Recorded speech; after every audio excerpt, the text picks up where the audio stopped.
Palavra da Verdade, com Hernandes Dias Lopes. Abra sua Bíblia comigo, por gentileza. Na carta de Paulo aos Filipenses, capítulo 4. Apenas o verso 4. Filipenses 4:4. Esse texto diz assim: alegrai-vos sempre no Senhor. Outra vez digo, alegrai-vos. A igreja comigo, vamos juntos? Alegrai-vos sempre no Senhor. Outra vez digo, alegrai-vos. Amém. Bom, eu gostaria de iniciar minha fala fazendo um pedido a vocês. Pedindo licença a vocês, para lhes fazer uma pergunta de cunho pessoal. Toda pergunta pessoal é constrangedora. Toda pergunta pessoal, ela acaba invadindo a nossa privacidade e quase que nos põe contra a parede. E de fato nós não gostamos que ninguém invada a nossa privacidade sem pedir licença. Mas quero fazer essa pergunta a você, como se nós estivéssemos numa conversa bem particular. E a pergunta é esta: você é uma pessoa feliz? Você é uma pessoa feliz? Esta pergunta não é tão simples. E ela não é tão óbvia como parece. Eu explico. Em 1991, nós estávamos visitando a missão Quacisabanto, na África do Sul, onde aconteceu um grande avivamento, e uma pessoa que nos acompanhava perguntou à esposa de um missionário daquela missão. A pergunta foi esta: você é submissa ao seu marido?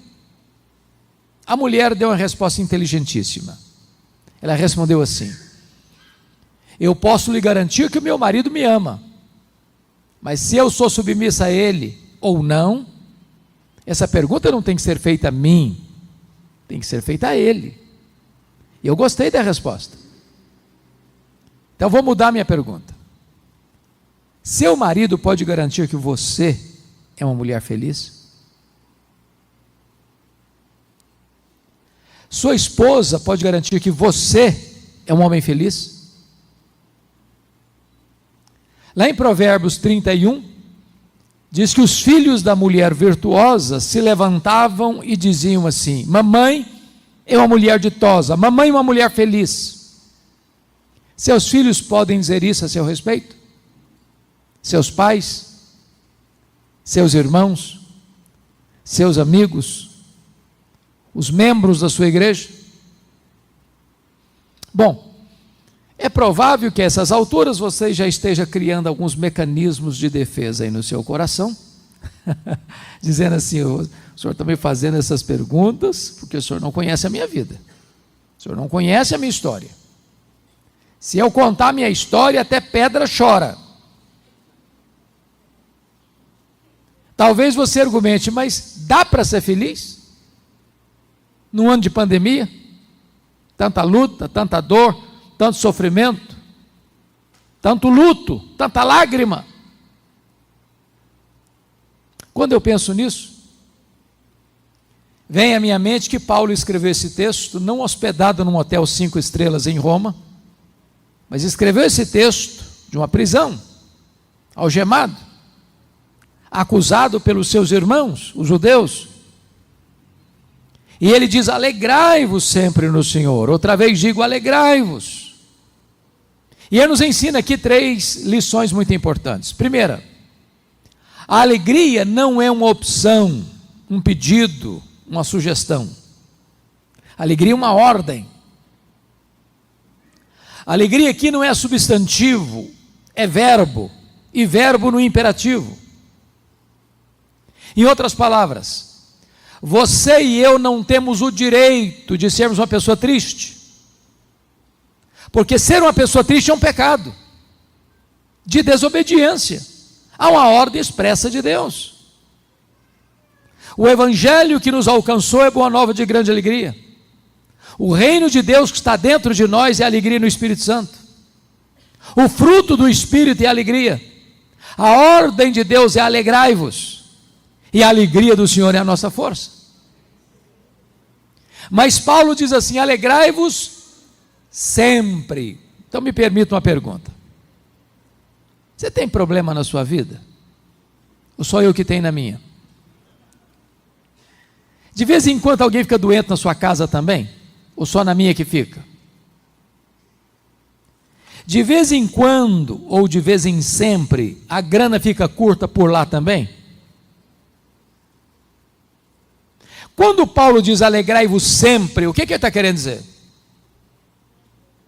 Ele está querendo dizer que a alegria do cristão é ultra circunstancial.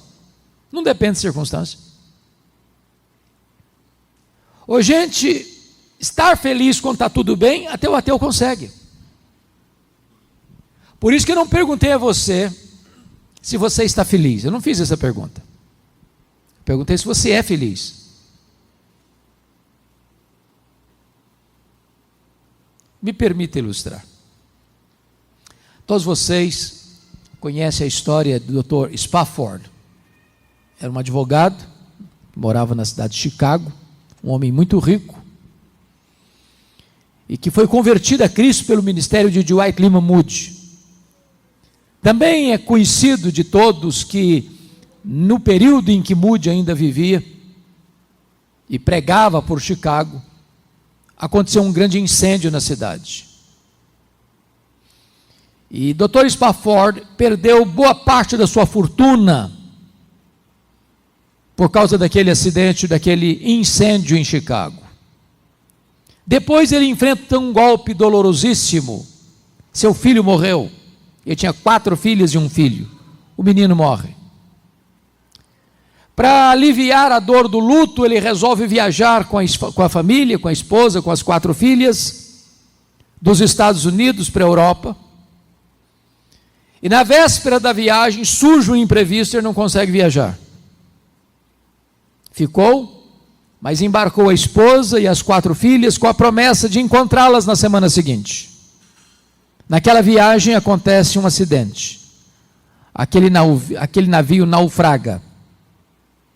E a esposa manda um telegrama para ele: salva, porém só. As 4 filhas morreram naquele acidente. Golpeado pela dor, ele vai ao encontro da esposa e pede ao comandante do navio para mostrar para ele o local do acidente, onde as suas filhas foram engolidas pela morte, nas entranhas do mar. E quando o comandante mostrou para ele o local, o Deus que inspira canções de louvor nas noites escuras, colocou no coração dele uma canção, mundialmente conhecida, que nós já cantamos nesta noite. Se paz a mais doce me deres gozar, se dor a mais forte sofrer, ó, seja onde for, tu me fazes saber que feliz com Jesus sempre sou. Sou feliz com Jesus, meu Senhor. Notem que ele não diz que está feliz, ele diz que é feliz. Um pai que sofre o golpe da dor, do luto, não está feliz. Quem enterra os seus entes queridos não está feliz. Quem está numa cama de hospital, enfrentando o drama de respirar, ou talvez um respirador mecânico, não está feliz. Quem acaba um casamento, não está feliz. Mas se tem Jesus, é feliz. Estar é uma situação passageira, é permanente. Por isso que Paulo diz que a nossa alegria, ela não é apenas imperativa e ultra circunstancial, porque Paulo diz: alegrai-vos sempre no Senhor. A alegria do cristão não é apenas presença de coisas boas, não é apenas ausência de coisas ruins. A alegria do cristão não é um sentimento, não é uma emoção. A alegria do cristão tem endereço, tem nome. A alegria do cristão é Jesus. Se você tem Jesus, você é uma pessoa feliz. Se você não tem Jesus, você não é uma pessoa feliz.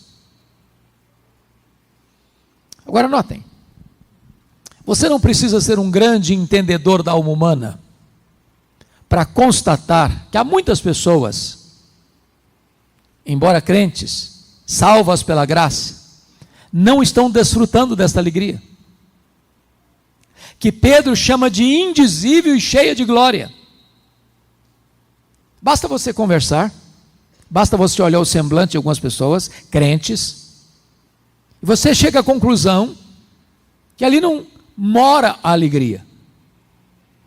Há uma aura de tristeza, há um semblante abatido. A pergunta é: o que está acontecendo? Quem está roubando a alegria dos crentes? Quem está saqueando a cidadela da nossa alma? E me parece que esta carta da alegria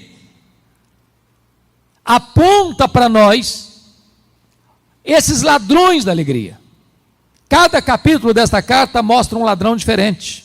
Então, com a Bíblia aberta comigo em Filipenses, vamos identificar quais são esses ladrões. Abra sua Bíblia comigo na carta aos Filipenses. O primeiro ladrão está aí no capítulo 1, versículo 12.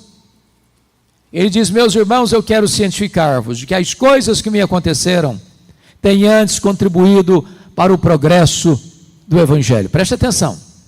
As coisas que nos acontecem são as circunstâncias da vida. E as circunstâncias da vida são o primeiro ladrão da alegria. Sabem por quê? Porque as circunstâncias acontecem com você e comigo, querendo nós ou não, gostando nós ou não, planejando nós ou não. Elas acontecem ao arrepio da nossa vontade, à revelia do nosso querer. Essas circunstâncias chegam sem aviso prévio e às vezes botam a nossa vida de ponta cabeça. É um acidente trágico, é uma doença crônica, é um divórcio amargo, é um luto doloroso, é um prejuízo financeiro radical, é uma circunstância que você nunca imaginou passar na vida, mas está passando. Circunstâncias.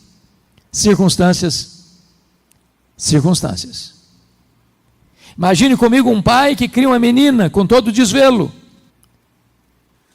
agressivo, agressor, que vai maltratar a sua filha, que vai fazer da vida dela um pesadelo, que vai feri-la emocional, psicológica e fisicamente. Imagine um pai e uma mãe criando um menino com todo amor, e daqui a pouco ele se torna um adolescente rebelde, que vai andar com companhias erradas, frequentar lugares errados, se envolver com coisas erradas. Imagine você indo ao médico para um exame de rotina e descobrindo logo que está com a doença grave, talvez incurável, na perspectiva da medicina. Imagine um casamento de 20 anos, de repente Quando Paulo diz assim: meus irmãos, eu quero que vocês saibam que as coisas que me aconteceram têm antes contribuído para o progresso do Evangelho, eu preciso perguntar para Paulo: o que você está falando, Paulo? Que coisas são essas? Que circunstâncias são essas? E ele poderia resumir para nós, dizendo o seguinte: olha, eu fui perseguido em Damasco, eu fui rejeitado em Jerusalém, eu fui esquecido em Tarso, eu fui apedrejado em Listra, eu fui escorraçado de Tessalônica, eu fui enxotado de Bereia, eu fui chamado de tagarela em Atenas, eu fui chamado de impostor em Corinto, eu enfrentei feras em Éfeso, eu fui preso em Jerusalém, eu fui acusado em Cesareia, eu enfrentei um naufrágio para Roma, eu fui picado por uma cobra em Malta, eu cheguei em Roma preso e algemado, mas eu quero que vocês saibam que as coisas que me aconteceram têm antes contribuído para o progresso do Evangelho. Esse homem não crê em acaso, esse homem não crê em sorte, esse homem não crê em determinismo cego, esse homem não crê em misticismo, esse homem não crê em olho gordo, esse homem sabe que a mão de Deus dirige o seu destino. Se nós não olharmos, irmãos, as circunstâncias da vida pela ótica da soberania de Deus, as circunstâncias podem roubar nossa alegria. Porque Paulo estava preso em Roma. Ele diz em Filipenses 1, que 3 coisas aconteceram. Primeiro, a igreja foi mais encorajada a pregar. Quando viram Paulo preso, trabalhando mais do que eles que estavam livres, eles se mexeram. Porque Paulo estava preso, diz ele, toda a guarda pretoriana tomou conhecimento das suas cadeias em Cristo. A pergunta é: o que era a guarda pretoriana? Era a guarda de elite do imperador. Eram 16 mil soldados da mais alta patente, gente que trafegava pelos corredores do palácio, que tinha influência política no império. Se Paulo estivesse solto, ele jamais teria alcançado aquela elite de Roma. A providência era carrancuda, mas a face de Deus era sorridente. Paulo ficou 2 anos preso ali, sob a égide do imperador Nero, e portanto devia ter um soldado algemado com ele todo dia, 3 turnos por dia, em rodízio durante 2 anos. O que Paulo fez com eles? Evangelho neles, o cara não podia nem sair porque estava algemado com ele. Depois de 2 anos, toda a guarda pretoriana estava evangelizada. E ao escrever esta carta, no capítulo 4, verso 22, ele diz: os santos vos saúdam, especialmente os da casa de César. Eu chamo isso de conspiração divina. Porque Paulo estava preso, ele não podia visitar as igrejas, como era seu costume e desejo. O que é que ele faz? Começa a escrever cartas. As cartas da primeira prisão: Efésios, Filipenses, Colossenses, Filemon. Se Paulo estivesse solto, talvez nós não teríamos essas joias na nossa Bíblia. Então entenda uma coisa: às vezes parece que a nossa vida está de ponta cabeça, os nossos planos foram frustrados, mas os planos de Deus não podem ser frustrados. Então nestas horas, quem sabe Deus esteja escrevendo o capítulo mais importante da sua história. Olhe para as circunstâncias na perspectiva da soberania de Deus, para que as circunstâncias não roubem a sua alegria. Vamos ao segundo ladrão da alegria, por favor, confira comigo, capítulo 2, versos 3 a 5.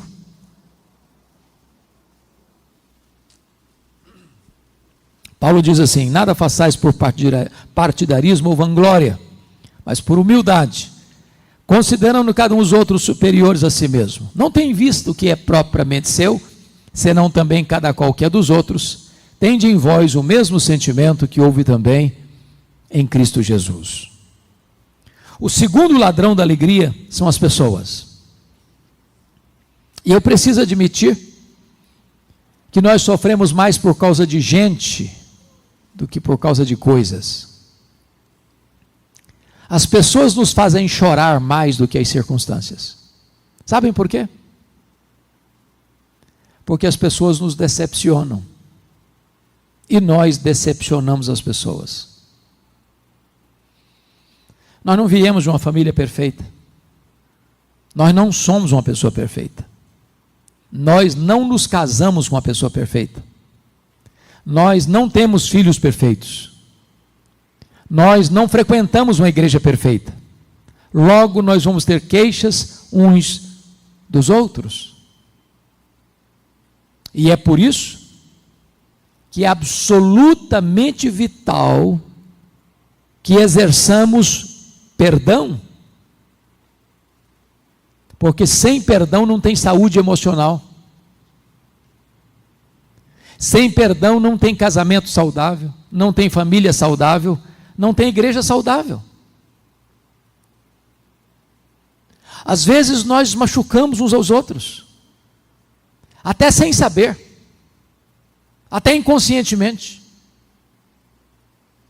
Às vezes há ruído de comunicação. Você fala uma coisa, a pessoa entende outra.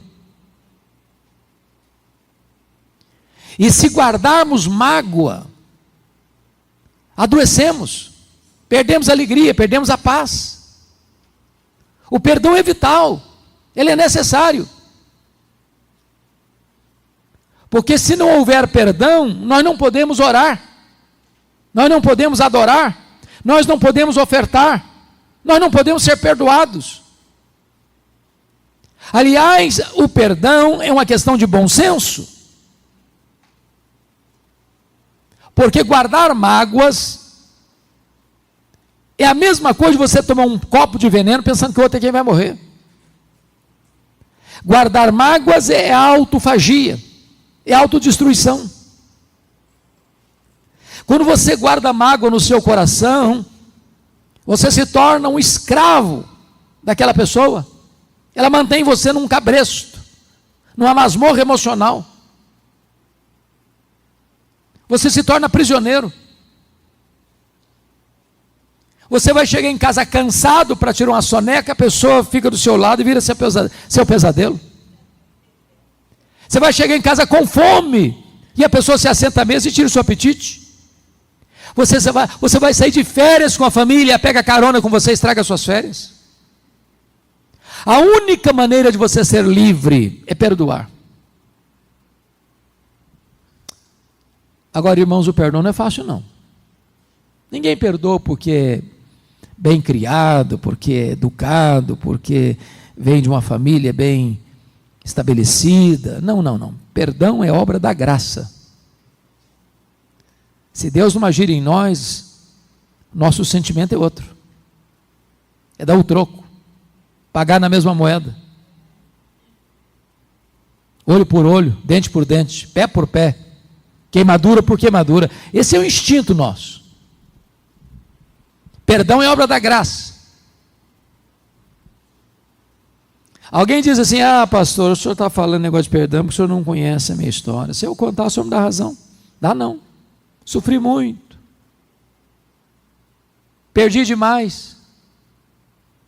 Fui abusado, injustiçado.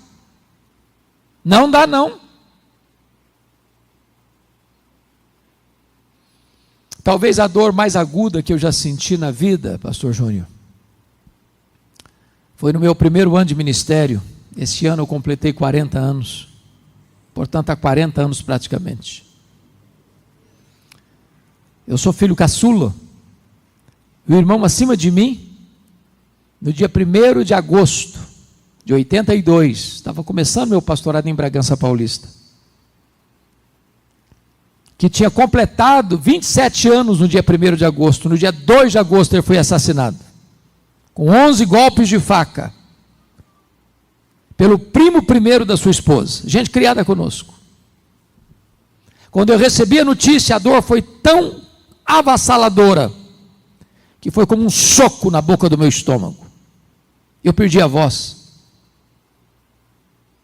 Quando Deus restaurou minhas forças, a primeira palavra que Ele botou na minha boca foi esta: eu perdoo o assassino.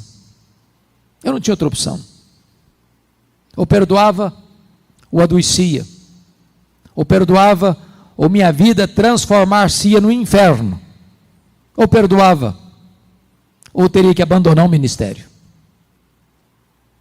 Mas eu posso lhes garantir que o perdão é maior que o ódio.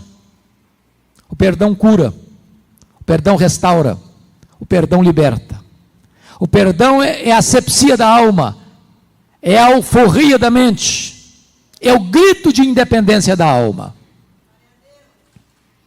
Mas eu só fui entender o que é perdão, de fato, o dia que eu entendi uma parábola que Jesus contou, a parábola do credor incompassivo.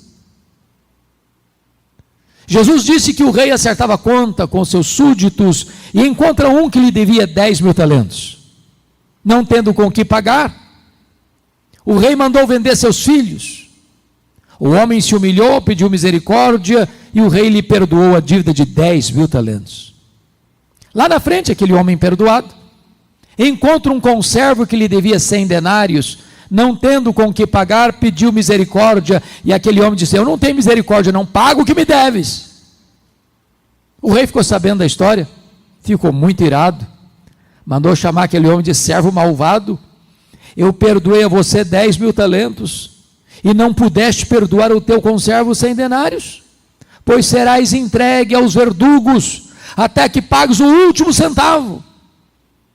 E Jesus termina a parábola assim: assim vosso Pai Celeste vos fará, se do íntimo não perdoardes uns aos outros. A parábola terminou e eu não entendi quase nada. Sabe por que eu não entendi quase nada? Eu não sei quanto vale 10 mil talentos. Eu também não sei quanto vale 100 denários. Não é a minha moeda. Ficou dito pelo não dito. Na verdade, Jesus não contou apenas uma parábola, Jesus contou uma hipérbole, um exagero. Nenhum judeu podia dever 10 mil talentos no primeiro século, nenhum judeu. O que são 10 mil talentos? Um talento são 35 quilos de ouro. 10 mil talentos são 350 mil quilos de ouro. Todos os impostos da nação durante um ano eram 800 talentos. 10 mil talentos eram todos os impostos da nação durante 13 anos. O salário de um trabalhador naquela época era 1 denário por dia. Para um homem ganhando 1 denário por dia, juntar 10 mil talentos, ele teria que trabalhar 150 mil anos. Conclusão, a dívida era o quê? Impagável. Por que Jesus contou essa parábola com essa cifra tão estratosférica? Para mostrar para você e para mim que este é o tamanho da sua, da minha, da nossa dívida com Deus. Ela é impagável, mas Deus nos perdoou completamente e finalmente. Bendito seja Deus. Agora aquele homem perdoado lá na frente diz assim: bom, você me deve 100 denários, eu não perdoo não. Qual a proporção de 10 mil talentos para 100 denários? 10 mil talentos são 600 mil vezes mais do que 100 denários. Quem tinha acabado de receber um perdão 600 mil vezes maior, não está liberando um perdão 600 mil vezes menor. Sabe o que Jesus quer nos ensinar com essa parábola? Você nunca pode dizer: eu não perdoo. Não perdoo de jeito nenhum. Não perdoo. Sabe o que a Bíblia ensina? Que você e eu precisamos perdoar assim como Deus em Cristo nos perdoou. E a Bíblia diz mais, que Deus perdoa os nossos pecados e deles não mais se lembra. Talvez você diga: pois é, pastor, é aí que eu me encrenco. Porque perdoar até que eu perdoo, mas esquecer eu não consigo. Não mesmo? Não consegue? Se você não consegue mesmo esquecer, eu tenho uma boa notícia para lhe dar. Isso significa que você não tem amnésia. Porque quando a Bíblia diz que Deus perdoa e esquece, a Bíblia não está dizendo que Deus tem amnésia. Deus não tem amnésia. Deus não tem perda de memória. Deus é onisciente. Então o que a Bíblia quer dizer que Deus perdoa e esquece? A Bíblia quer dizer que Deus nunca mais cobra de você uma dívida que já perdoou você. Deus nunca mais joga no seu rosto um pecado que já perdoou você.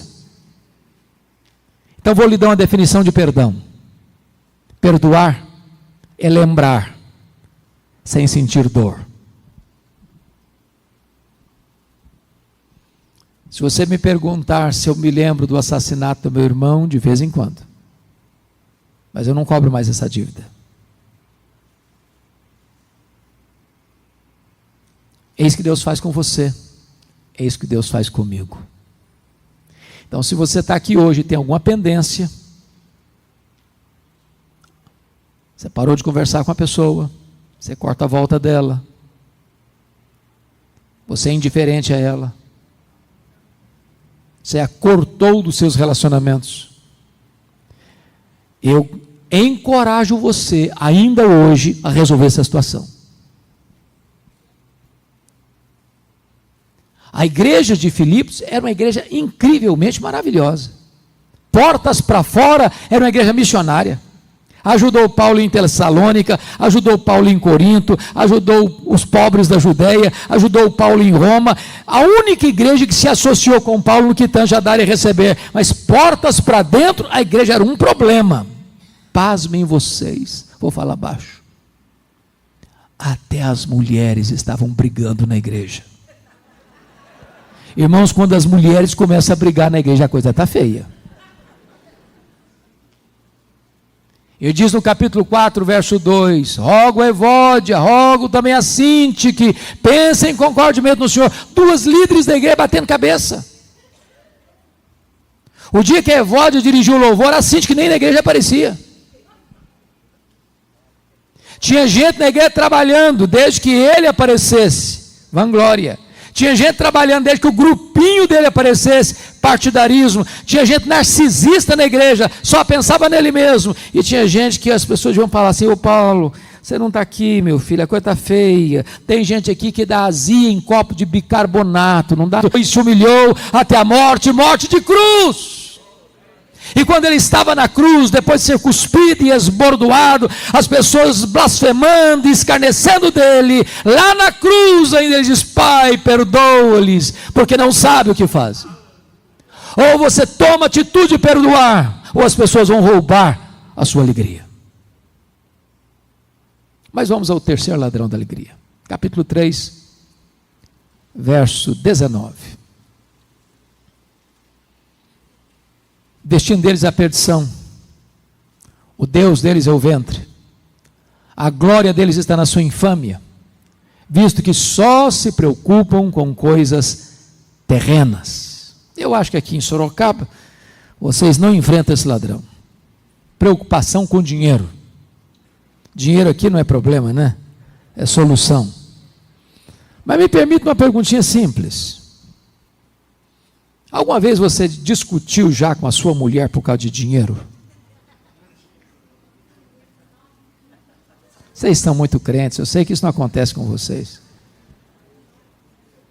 Alguma vez você já discutiu com o seu marido por causa de dinheiro?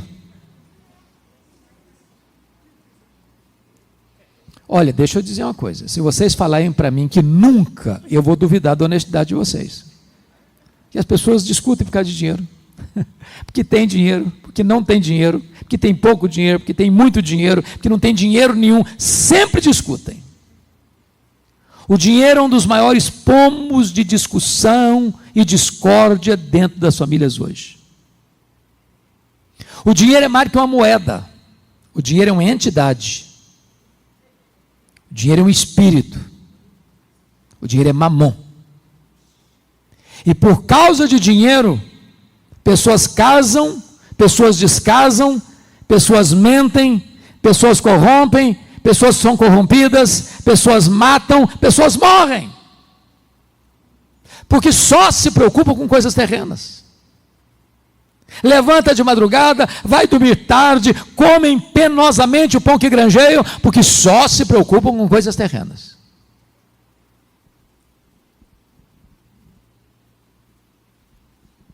Nós vivemos uma geração materialista, narcisista e consumista. Nós vivemos a realidade, segundo o Dr. Toncini, uma economia global. É verdade, nós vivemos uma aldeia global.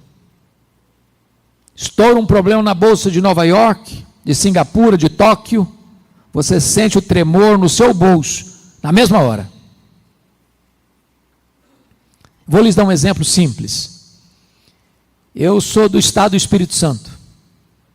Eu acho que todos vocês sabem que o Espírito Santo hoje é um dos maiores produtores de rochas ornamentais do planeta. Um dos maiores produtores de granito do mundo. Em 2008, com a bolha do mercado imobiliário americano estourando, a crise imobiliária reverberou na economia mundial. Muita gente do meu estado, donos de pedreira, quebraram. Porque é economia global. E nessa economia global, mais de 50% da riqueza do mundo estão nas mãos, ou está nas mãos, de pouco mais de 100 empresas particulares. Há empresas mais ricas do que países. Por exemplo, a Toyota é mais rica do que a África do Sul. A GM é mais rica do que a Noruega. O Walmart é mais rico do que dezenas de nações. E nesta economia globalizada, meus irmãos, as empresas querem mais do seu tempo e mais do seu dinheiro. Essa máquina tem que girar, e para essa máquina girar, você tem que consumir mais. E nós entramos de cabeça no consumismo. Lhes darei um exemplo. Na década de 50, alguns já tinham nascido aqui, nós consumíamos 5 vezes menos do que consumimos hoje. Não éramos menos felizes por isso. Eu não sirvo de referência porque eu fui criado na roça, na região rural. Que me lembre, eu só tive um brinquedo comprado em loja, um carrinho de plástico. Mas posso lhes garantir que nunca tive crise existencial por causa disso.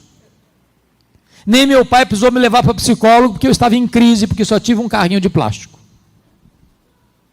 Hoje, via de regra, quando uma criança nasce, ela já tem mais brinquedo do que consegue brincar a vida inteira. Você dá um brinquedo para uma criança hoje, ela brinca longas 2 horas, encosta no canto, é sucata, e quer outro. Se você não der, ela entra em crise emocional, tem que levar para o psicólogo. Na década de 70, 70% das famílias dependiam apenas de uma renda para se manter. Hoje, mais de 70% das famílias dependem de 2 rendas para manter o mesmo padrão. Em outras palavras, o luxo do ontem tornou-se necessidade do hoje. Eu tenho um amigo que tem 3 mulheres. Obviamente, a esposa e 2 filhas. Por favor, não pensem mal do meu amigo. Num dia de casamento, elas disseram assim para ele: precisamos comprar sapatos novos. Mas é claro, mas ninguém duvida disso. Casamento é tudo novo. Mas antes de ir para a loja, ele disse assim para elas: vamos dar uma olhadinha no que nós já temos? E abriu um mega power armário e contou 151 pares de sapatos. Precisava de mais. Como é que você chama isso? Consumismo. Então vou lhe dar uma definição de consumismo. Consumismo é quando você compra o que você não precisa, às vezes com dinheiro que você não tem, para impressionar as pessoas que você não conhece. Isso porque algumas pessoas só se preocupam com as coisas terrenas. O primeiro bilionário do mundo foi John Rockefeller. E ele disse que o homem mais pobre que ele conhecia era o homem que só tinha dinheiro. Talvez as pessoas mais felizes do mundo são aquelas que chegam em casa cheirando graxa e comem um bom prato de arroz com feijão e dormem a noite toda bem dormida. Quando Rockefeller morreu, um curioso foi ao cemitério e deu um jeitinho de encostar no contador que cuidava das finanças, das contas de Rockefeller, para fazer uma pergunta. E ele conseguiu. Chegou e perguntou assim: e aí, cara, me conta aí, quanto é que o doutor John Rockefeller deixou? O contador olhou espantado para ele e disse: você não sabe? Não, me conta. Rapaz, ele deixou tudo, ele não levou nem um centavo. Não tem gaveta em caixão. Não tem caminhão de mudança e enterro. A Bíblia diz que nós não trouxemos nada, nós não vamos levar nada. Por isso a Bíblia diz: tendo o que comer, o que beber e o que vestir, com isso estejamos contentes, porque a piedade com contentamento é grande fonte de lucro, mas o amor do dinheiro é a raiz de todos os males. Há muitas pessoas que pensam que o dinheiro vai dar felicidade. Não dá não. Não dá não. A Bíblia diz que quem ama o dinheiro nunca dele se satisfaz. Salomão foi o homem mais rico da sua geração, e ele disse que ele fez tanta coisa, e ganhou tantas riquezas, e acumulou tanto ouro e tanta prata, e depois que ele acumulou, e acumulou, e acumulou, e acumulou, para ser o homem mais rico da sua geração, ele olhou para o dinheiro e disse: vaidade, bolha de sabão, vácuo. Tem gente que pensa que o dinheiro vai dar segurança, dá não. Nessa pandemia ficou provado isso. Não tem palácio tão forte, não tem apartamento tão alto, onde a seta da morte não chegue lá. Morreu o mais rico, morreu o mais pobre, morreu o empresário, morreu o empregado, morreu o cientista, morreu o analfabeto, do mesmo jeito. Talvez uma das maiores lições nesse período foi que um dos mais ricos banqueiros do mundo morreu de Covid, e a filha disse assim: o que é mais triste e trágico é que o meu pai, sendo dono de um império econômico, morreu por aquilo que é de graça, o ar nos seus pulmões. Agora note, eu não estou falando contra a riqueza, não. A riqueza é uma bênção. Se você tem muito dinheiro e não sabe o que fazer com ele, eu tenho o endereço certo, pode mandar lá para casa, não tem problema nenhum. Dinheiro é uma bênção. O problema não é ter dinheiro, o problema é o dinheiro nos ter. O problema não é possuir dinheiro, o problema é o dinheiro nos possuir. O problema não é ter dinheiro como servo, é ter dinheiro como patrão. O problema não é a riqueza, é amar o dinheiro. Eu posso lhe dizer que o dinheiro não pode fazer você feliz. A única pessoa que pode fazer você feliz é Jesus, é Jesus, é Jesus. Mas vamos ao quarto e último ladrão da alegria, capítulo 4, versos 6 e 7. Confira aí. Não andeis ansiosos de coisa alguma. Em tudo, porém, sejam conhecidas diante de Deus as vossas petições, pela oração e pela súplica, com ações de graças. E a paz de Deus, que excede todo entendimento, guardará o vosso coração e a vossa mente em Cristo Jesus. O quarto ladrão da alegria é a ansiedade. E me permita uma perguntinha de novo. Você conhece alguma pessoa ansiosa? Conhece? Já viu alguma pessoa ansiosa hoje? Tem certeza? Vocês se olharam no espelho antes de vir para cá? Você é daquele tipo de gente que fica roendo as unhas?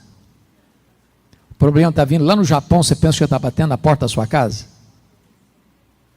Ô, gente, a ansiedade é o mal deste século. Atinge pessoas de todas as faixas etárias, de todos os estratos sociais e de todos os credos religiosos.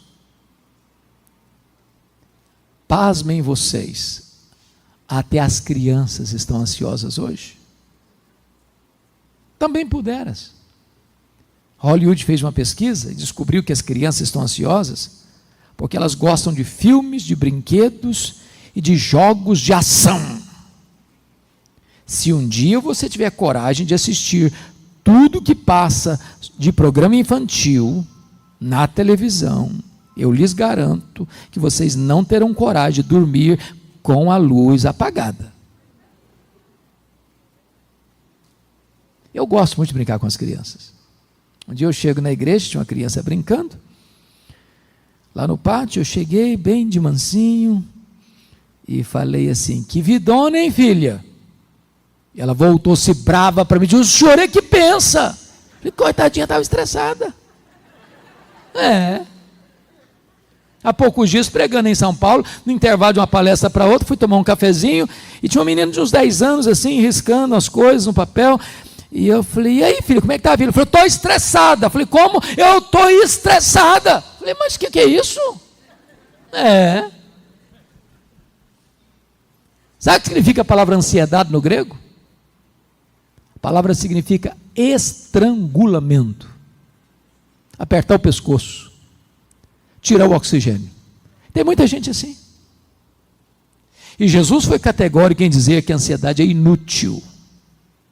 Porque por mais ansioso que você fique, você não consegue acrescentar 45 centímetros, um côvado, na extensão da sua vida. Aliás, ela é prejudicial. Por que prejudicial? Porque a ansiedade é preocupação.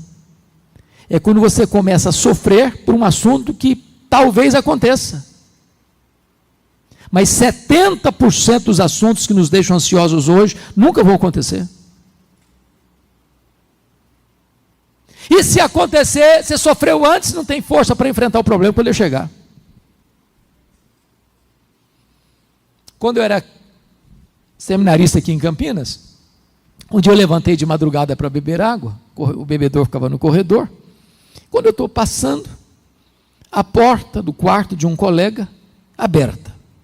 E eu olhei, ele estava chorando, mas chorando mesmo, a cântaros, convulsivamente, soluçando. E eu entrei e disse: o que aconteceu? Morreu alguém na sua família? Tem alguém no hospital? Eu disse: não, eu estou com medo da minha mãe morrer. Falei: qual o problema dela? Não, ela não está doente, não. Eu estou com medo dela morrer um dia. Eu falei: rapaz, deixa sua mãe viver, homem. Tem 40 anos e essa mulher está viva até hoje. Ansiedade. Pior do que isso, foi um dia, pastor Júnior, eu estava no gabinete pastoral, entra uma mulher com uma criança de 3 anos no colo, chorando. A criança não, a mãe chorando. O que foi, mãe? O que está acontecendo? Eu falei: estou com medo da minha filha crescer e não casar. Eu falei: mas nem cresceu ainda. Ansiedade. Como é que resolve isso? Paulo dá a receita. Não andeis ansiosos de coisa alguma. O que é coisa alguma, gente? É coisa alguma, não precisa botar legenda não, está claro? E aí Paulo vai dar o remédio. Em tudo, porém, sejam conhecidas diante de Deus as vossas petições, pela oração, pela súplica, com ações de graças. Agora vamos entender o que Paulo está falando. A palavra orações aí, na língua grega, traz a mesma ideia de adoração. Então Paulo está falando de 3 coisas para resolver a ansiedade: a adoração, petição e súplica são sinônimas, e ações de graças. Então me permita uma pergunta: você sabe qual a diferença entre adorar a Deus e dar graças a Deus? Você adora a Deus por quem Deus é, e você dá graças a Deus pelo que Deus faz. Então eu vou fazer uma oração de adoração, porque é o que Paulo está mandando fazer, para resolver o problema da ansiedade. Eu chego para Deus e digo assim: meu Deus, eu quero te adorar, porque tu és o Deus da minha vida. Tu és o meu Criador, Tu és o meu provedor, Tu és o meu protetor, Tu és o meu consolador, Tu és o meu redentor. Eu quero te adorar porque Tu és o único Deus vivo e verdadeiro, o Deus Pai, o Deus Filho, o Deus Espírito Santo, o Deus autoexistente, o Deus infinito, o Deus imenso, o Deus eterno, o Deus onipotente, o Deus onipresente, o Deus onisciente, o Deus transcendente, o Deus soberano. Eu quero te adorar porque Tu és o Deus bom, verdadeiro, fiel, misericordioso, justo. Eu quero te adorar porque Tu és a minha alegria, porque Tu és a minha paz, porque Tu és a minha justiça, porque Tu és a razão da minha vida, em nome de Jesus, amém. Aí eu termino essa oração e digo assim para Deus: oh meu Deus, mas eu estou tão ansioso, Senhor. Aí não combina mais. Ou você retira a oração, ou retira a ansiedade. Sabe qual é o seu problema, qual é o meu problema? É que nós não paramos para meditar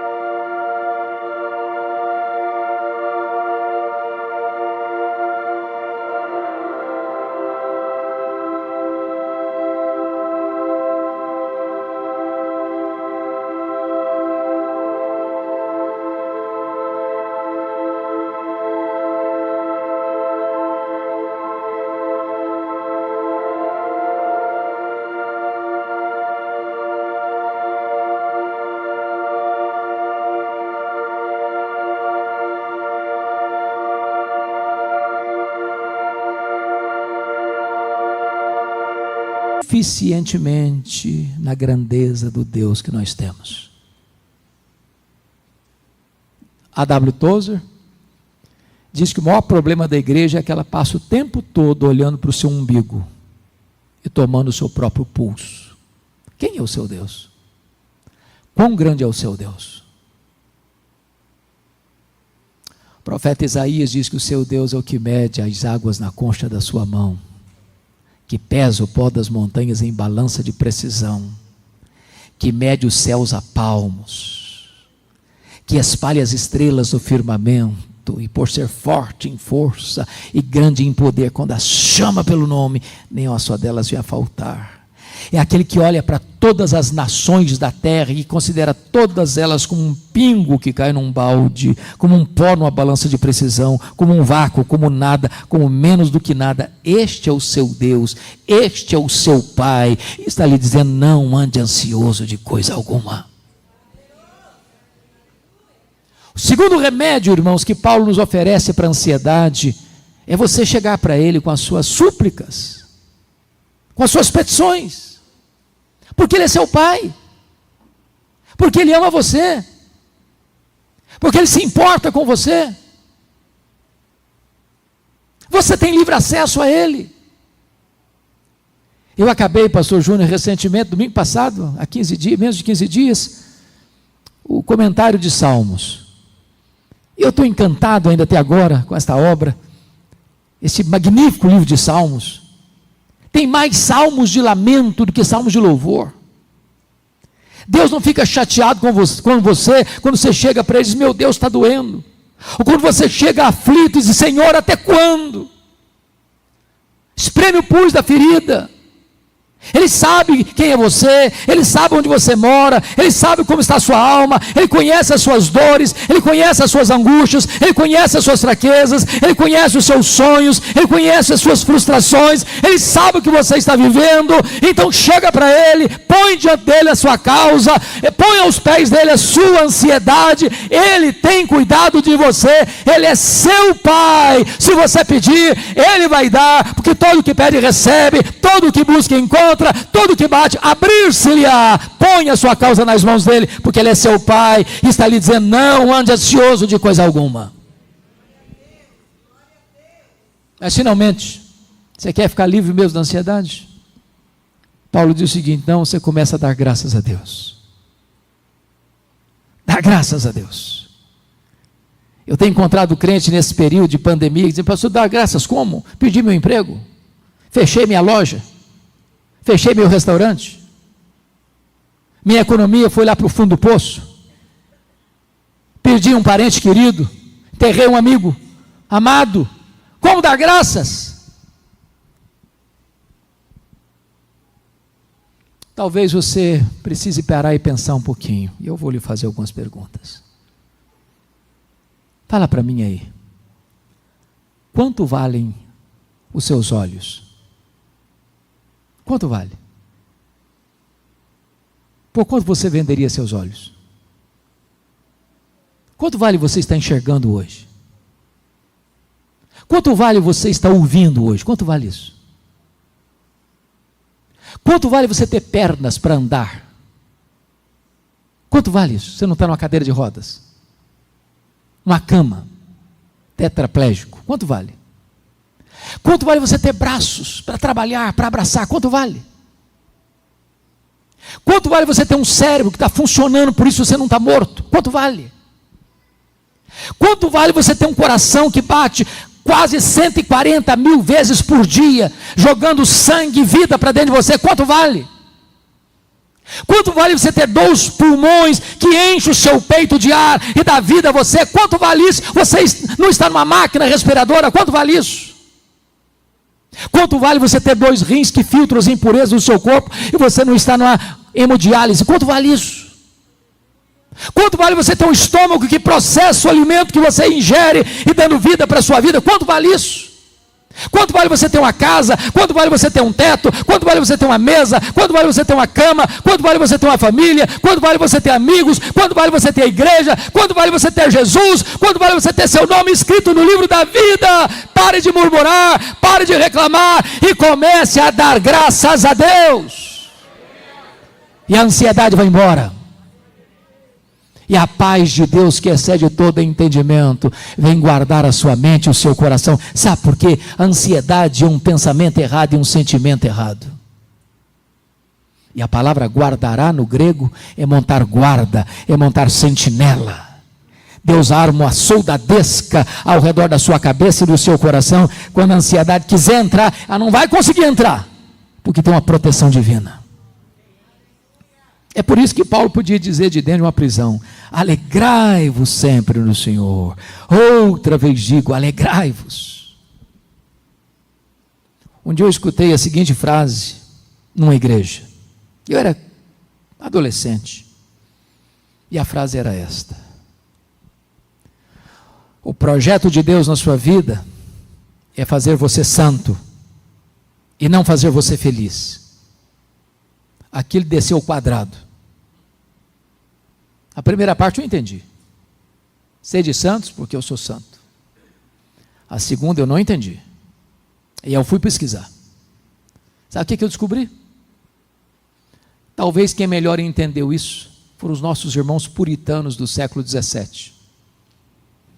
Quando eles fizeram a seguinte pergunta: qual é o fim principal do homem? E eles responderam: o fim principal do homem é glorificar a Deus e gozá-lo para sempre. Aí eu tenho que concordar com o pastor batista John Piper, quando ele diz que o problema nosso não é a busca do prazer, não é a busca da felicidade, nem mesmo é o hedonismo.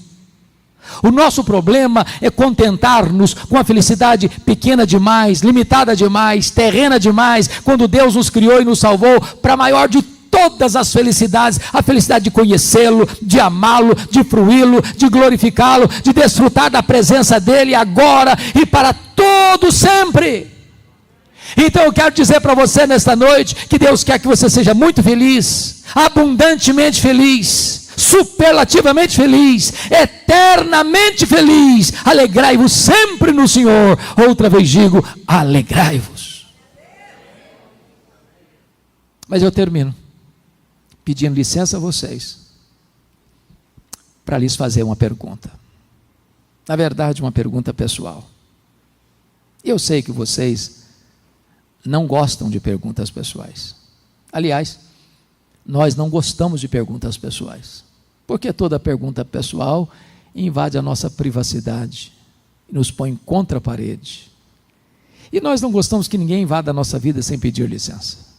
Mas eu vou lhe fazer esta pergunta como se nós já tivéssemos uma conversa bem particular. E a pergunta é esta: você é uma pessoa feliz? Que Deus nos ajude a dar essa resposta. Amém.